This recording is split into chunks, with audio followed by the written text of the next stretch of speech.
আর নয় ভোগান্তি, এবার হবে শান্তি।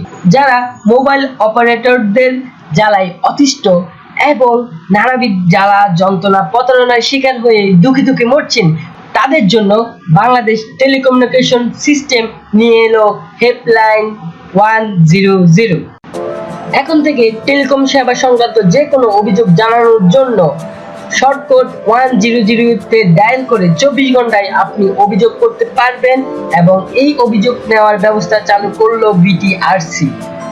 ডাক ও টেলিযোগাযোগ মন্ত্রী মোস্তফা জব্বারের নির্দেশনায় গ্রাহক সেবার এই কলেবর বৃদ্ধি করা হয়েছে। এখন থেকে 24 ঘন্টায় অভিযোগ জানাতে পারবে গ্রাহকরা।